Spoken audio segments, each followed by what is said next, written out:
Welcome to our channel. Today Bible verse in Tamil.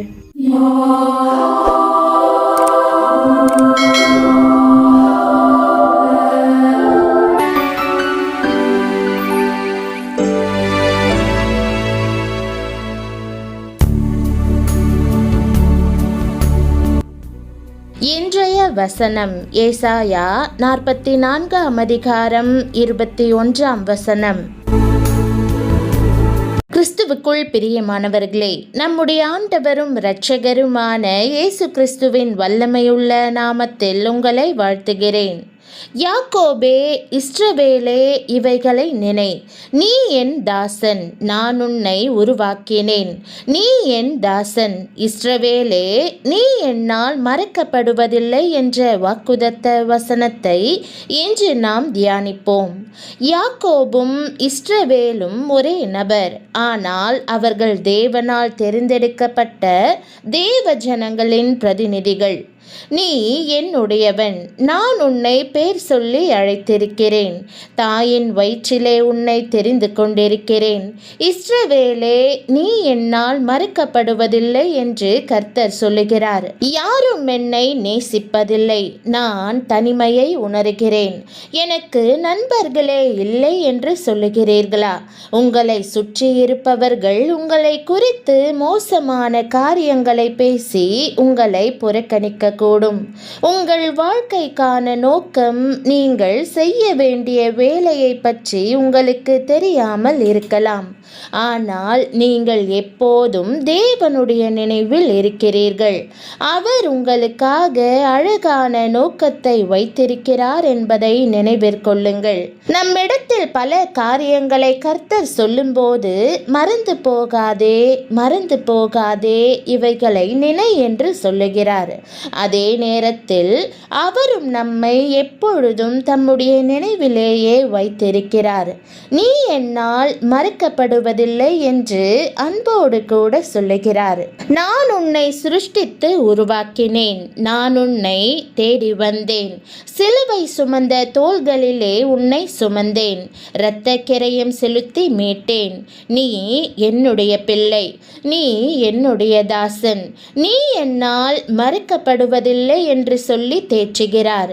நான் உன்னை தாயின் வயிற்றில் உருவாக்கும் முன்னே உன்னை அறிந்தேன் என்று எரேமியாவை பார்த்து சொன்னார். பாருங்கள், நாம் நமக்கு குழந்தை பிறந்த பிறகுதான் அந்த குழந்தைக்கு பெயரிடுகிறோம். ஆனால் கர்த்தரோ நாம் பிறப்பதற்கு முன்பாகவே நமக்கு பெயரிட்டு அழைக்கிறார். வேதம் சொல்லுகிறது, இருக்கிறவன் எவனும் தோன்றும் முன்னமே பெயரிடப்பட்டிருக்கிறான். யோவான் ஸ்நானகன் பிறப்பதற்கு முன்பதாகவே அவருடைய தகப்பனை பார்த்து, உன் மனைவியாகிய எலிசபெத்து உனக்கு ஒரு குமாரனை பெறுவாள். அவனுக்கு யோவான் என்று பெயரிடுவாயாக என்று தேவன் அவரது தூதர் மூலமாக சொன்னார். அவர் நம்மை உருவாக்கியதாலும் நம்மை தேடி வந்ததாலும் நமக்காக சிலுவையிலே இரத்த கிரயம் செலுத்தினதினாலும் ஒரு நாளும் அவர் நம்மை மறப்பதில்லை. ஆனாலும் பல வேளைகளிலே நாம் முறுமுறுக்கிறோம். சீயோனோ, கர்த்தர் என்னை கைவிட்டார், ஆண்டவர் என்னை மறந்தார் என்று சொல்லுகிறாள். ஸ்ரீயானவள் தன் கர்ப்பத்தின் பிள்ளைக்கு இறங்காமல் தன் பாலகனை மறப்பாளோ? அவர்கள் மறந்தாலும் நான் உன்னை மறப்பதில்லை. இதோ என் உள்ளங்கைகளில் உன்னை வரைந்திருக்கிறேன். உன் மதில்கள் எப்போதும் என் முன் இருக்கிறது. ஆகவே சோர்ந்து போகாதேயுங்கள், அவர் நம்மை மறப்பதே இல்லை. மீண்டும் கர்த்தர் கேட்கிறார், ஒரு பெண் தன் ஆபரணத்தையும் ஒரு மணவாட்டி தன் ஆடைகளையும் மறப்பாளோ? அப்படி அந்த பெண் மறந்து போனாலும் கர்த்தர் ஒரு நாளும் நம்மை மறக்கவே மாட்டார். ஆனால் என் ஜனங்களோ எண்ணி முடியாத நாட்களாய் என்னை மறந்து விட்டார்கள் என்று கர்த்தர் சொல்லுகிறார். பிரியமானவர்களே, நீங்கள் கர்த்தரை மறந்து போனீர்களோ? அவருடைய பாதப்படியிலே மேலே இன்பமாய் காத்திருப்பதை மறந்து போனீர்களோ? சிந்தித்து பாருங்கள். மீண்டுமாய் ஆதி அன்புக்கு திரும்பி வாருங்கள். அவரோடு ஆழ்ந்த ஐக்கியம் கொள்ளுங்கள். அவருக்கும் உங்களுக்கும் இடையே இருக்கிற உறவு புதுப்பிக்கப்படட்டும். இந்த உலகம் செய் நன்றியை மறக்கிற ஒரு உலகம். உங்களிடத்தில் நன்மை பெற்ற பலரும் நீங்கள் செய்ததையெல்லாம் மறந்து உங்களுக்கு விரோதிகளாய் எழும்பக்கூடும். உங்களுடைய அன்பை பெற்றவர்கள் அந்த அன்பை மறந்து உங்களை தூஷிக்கிறவர்களாய் மாறிவிடக்கூடும். உங்களை ஏணியாக பயன்படுத்தி உயர்ந்த நிலைமைக்கு வந்தவர்கள் கூட உங்களை அற்பமாய் எண்ணக்கூடும். ஆனால் யார் உங்களை மறந்தாலும் கைவிட்டாலும் கர்த்தர் ஒரு நாளும் உங்களை மறப்பதில்லை. கர்த்தர் உங்களை மறக்காமல் இருப்பதற்கு 2 காரணங்கள் உண்டு. முதலாவது, அவர் உங்களை சிருஷ்டித்து தம்முடைய சாயலையும் தன் ரூபத்தையும் தந்து உங்களை தம்முடைய ஜனமாக்கி கொண்டார். அவர் உங்களுக்கு சொந்தமானவர். மோசே இஸ்ரவேல் ஜனங்களை பார்த்து, நீ உன் தேவனாகிய கர்த்தருக்கு பரிசுத்த ஜனம், பூச்சக்கரத்தில் உள்ள எல்லா ஜனங்களிலும் உன் தேவனாகிய கர்த்தர் உன்னை தமக்கு சொந்தமாய் இருக்கும்படி தெரிந்து கொண்டார் என்றார். இரண்டாவது, அவர் உங்களுக்காக இரத்த கிரயம் செலுத்தி உங்களை மீட்டு கொண்டதினாலே உங்களை மறப்பதில்லை. அவர் உங்கள் மேல் அன்பு செலுத்தி உங்களுக்காக பரலோகத்தை துறந்து பூமிக்கு இறங்கி வந்தார். உங்களுக்காக பாரமான சிலுவையை தூக்கி கொண்டு எருசலேம் வீதி வழியாய் தள்ளாடி நடந்தார். உங்களுடைய மீறுதல்கள் நிமித்தம் அவர் காயப்பட்டு அக்கிரமங்களின் நிமித்தம் அவர் நொறுக்கப்பட்டார். உங்களை அவரால் எப்படி மறக்க முடியும்? எப்பிராயீமே, நான் உன்னை எப்படி கைவிடுவேன்? இஸ்ரவேலே, நான் உன்னை எப்படி ஒப்பு கொடுப்பேன்?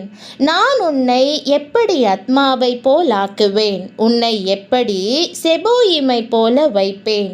என் இருதயம் எனக்குள் குழம்புகிறது, என் பரிதாபங்கள் ஏகமாய் பொங்குகிறது என்று சொல்லி கர்த்தர் எப்பிராயீமை நினைத்தருளினார். பிரியமானவர்களே, கர்த்தர் ஒரு நாளும் உங்களை மறந்து போவதே இல்லை. நீங்கள் நினைக்கிறதற்கும் வேண்டிக் கொண்டதற்கும் மிக அதிகமாய் அவர் உங்களை ஆசிர்வதிப்பார்.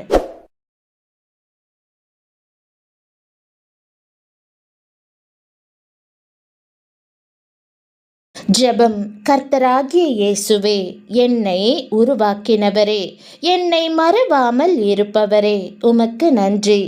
இந்த வாக்குறுதியை என் வாழ்வில் நிறைவேற்றும். உமது நோக்கம் என் வாழ்வில் நிறைவேற உமது கரங்களில் என்னை ஒப்படைக்கிறேன். நீர் எவ்வளவு பெரியவர், கனம் பெற்றவர் என்பதை உணர உதவி செய்தருளும். என் தனிமை உணர்வை மாற்றும். உமது திட்டத்தையும் விருப்பத்தையும் எனக்கு காண்பித்தருளும்.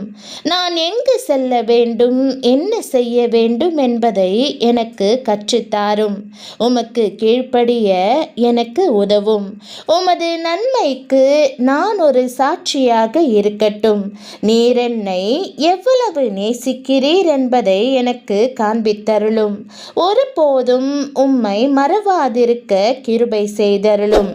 இயேசுவின் நாமத்தில் ஜெபிக்கிறேன் நல்ல பிதாவே, ஆமேன். தேவனுடைய நாமம் மகிமைப்படுவதாக. ஆமேன்.